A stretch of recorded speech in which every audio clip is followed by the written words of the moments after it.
விஜய் வந்து காவேரி கிட்ட சொல்லிடுறாரு, இந்த மாதிரி வந்து இந்த வீட்டை விட்டு நான் காலி பண்ண மாட்டேன். ஏன்னா வந்து உன்னை பார்த்துக்கினே இருக்கணும் மட்டும்தான் நான் இந்த வீட்டில் இருக்கேன் அப்படின்னு சொல்லிட்டு சொல்கிறாரு. அதை கேட்டு காவேரிக்கு உள்ளுக்குள்ளே ரொம்ப சந்தோஷமாக இருக்குது. ஆனால் வெளிக்காட்ட முடியாமல் காவேரி வந்து அங்கேருந்து சந்தோஷமாக கிளம்புறாங்க. இந்த சூழ்நிலை விஜயும் வந்து காவேரியை புரிஞ்சுக்கிறாரு. காவேரி வந்து எனக்காக ரொம்ப சந்தோஷப்படுறா, நான் இங்கே இருக்கிறது அவளுக்கு ரொம்ப சந்தோஷமாக இருக்குது அப்படின்னு சொல்லிட்டு. இந்த சூழ்நிலை ராகினிக்கு தெரிய வருது, இந்த மாதிரி விஜய் அங்கே தங்கியிருக்கான்னு சொல்லிட்டு. காவேரி வந்து ராகினிக்கு வந்து ஃபோன் போட்டு பயங்கரமாக வெறுப்பேற்றுறாங்க. பார்த்தல என் புருஷன் என்கிட்ட தான் இருக்காரு, இப்போ நினச்சா கூட நானும் என் புருஷனும் தனி கொடுத்து நடத்துவோம் அப்படின்னு சொல்லிட்டு பயங்கரமாக வந்து அவங்கள வெறுப்பேற்றி விட்டுறாங்க. இதனால் ராகினி செம டென்ஷன் ஆகிடுறாங்க. உடனே அவங்க அப்பாவுக்கு ஃபோன் பண்ணி, அப்பா இதை நினச்சி கூட பார்க்கலப்பா, விஜய் அங்கே போவார் நினச்சி கூட பார்க்கல, இந்த மாதிரி நடந்திருக்குப்பா, எனக்கு என்ன பண்ணுறதுனே தெரியலப்பா, விஜய் ஒருவேளை சமாதானப்படி காவேரி கூட்டின்னு வந்தால் என்னப்பா பண்ணுறது அப்படின்னோடனே, அதெல்லாம் நடக்காதுமா, நான் நடக்கவும் விட மாட்டேன். என் கையில் எப்போவுமே என் தங்கச்சி இருக்கா, உனக்கு புரியலையா? சாரதா பற்றி எனக்கு நல்லாவே தெரியும், அவளை எப்படி வந்து பேசுனா என்ன பண்ணுவான்னு எனக்கு நல்லாவே தெரியும், அதை நான் பார்த்துக்கிறேன், நீ கவலைப்படாத அப்படின்றாங்க. இங்கே சாரதா வந்து காய்கறி வந்து வாங்கிட்டு வந்துக்கிட்டே இருக்காங்க. அப்போ கரெக்டாக வழி நிறுத்துறாரு நம்ம வந்து பசுபதி. தேவையில்லாமல் எதுக்காக வம்பு பண்ணிகிட்டு இருக்க அப்படின்னு சொல்லிட்டு கேட்குறாங்க.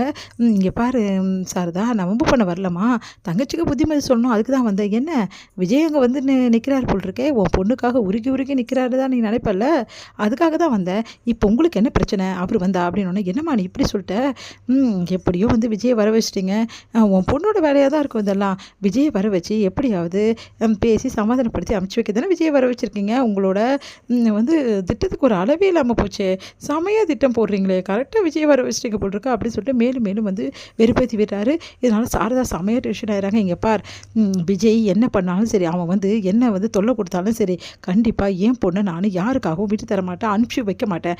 அதனால் தேவையில்லாமல் இங்கே பிரச்சனை பண்ணுறது, இந்த மாதிரி போட்டு கொடுக்குறதெல்லாம் விட்டுட்டு மரியாதை உன் வேலையை பார்த்துட்டு போயிட்டே இரு அப்படின்னு. இதைத்தானே எதிர்பார்த்தேன் சாரதா உங்ககிட்ட அப்படின்னு சொல்லிட்டு சந்தோஷமாக போகிறாரு.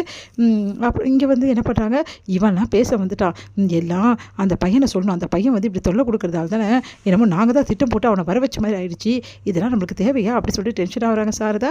இங்கே சாரதா வந்து இந்த மாதிரி பசுபதி பேசுனதெல்லாம் அவங்க மாமியார்கிட்ட சொல்கிறாங்க. ஐயோ அந்த பாவி அப்படியே பேசினான், அவன் பேசினா என்ன, அவன் என்ன வேணாலும் பேசுவான், அதுக்காக என்ன பண்ணுன்றீங்க.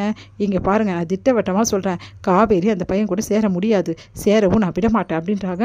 அதை கேட்டுட்டு வந்து பாட்டி வந்து என்ன இவ இப்படி பண்ணுறாளே, அந்த பசுபதி பாவி வேற இப்படி பண்ணிட்டானே, இவன் ஏற்கனவே வந்து உச்சாணி கொம்பில் நிற்கிறா, இவன் வேற இந்த மாதிரி பண்ணி விட்ருக்கான், இப்போ என்ன தான் பண்ணுறது அப்படி சொல்லிட்டு பாட்டி டென்ஷன் ஆகிறாங்க.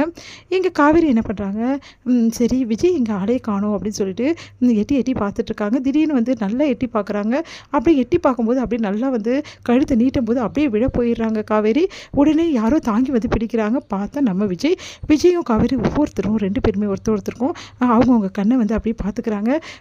அப்படியே வந்து காவேரி தண்ணியே மறக்கிறாங்க. விஜய் வந்து அப்படியே வந்து தன்னோட ஒய்ஃப் அப்படியே பார்த்துக்கிட்டே இருக்காரு. ரெண்டு பேரும் ரொம்ப நேரமாக பார்த்துட்ருக்காங்க. அப்புறம் காவேரி வந்து அய்யோ அப்படி சொல்லிட்டு இடுப்பில் வந்து காவேரியோட இடுப்பில் வந்து விஜய் வந்து கையை வச்சு அப்படியே அணைச்சி இருக்கிறத பார்த்துட்டு காவேரி பொறுமையாக வந்து அப்படியே கையை எடுத்து விடுறாங்க.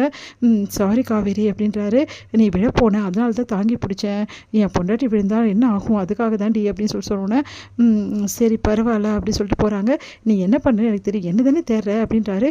அதெல்லாம் ஒன்றும் இல்லையே, நான் உங்களை தேர்றேன் அப்படின்றாங்க. எட்டி பார்த்துட்டு இருந்தேன், அதுவும் என் வீட்டை எட்டி பார்த்துட்டு இருந்தேன், அப்போது என்ன தேர்றேன் தானே அர்த்தம், சொல்லு காவேரி எதுக்காக என்ன தேர்னேன் அப்படின்னு கேட்குறேன். நான் ஒன்று உங்களை தேவையில்லாமல் நினச்சிட்டு இருக்காதிங்க, நினப்பு தான் பொழப்ப கெடுக்குமா, அந்த மாதிரி பேசிகிட்டு இருக்கீங்க போங்க அப்படி சொல்லிட்டு போகிறாங்க.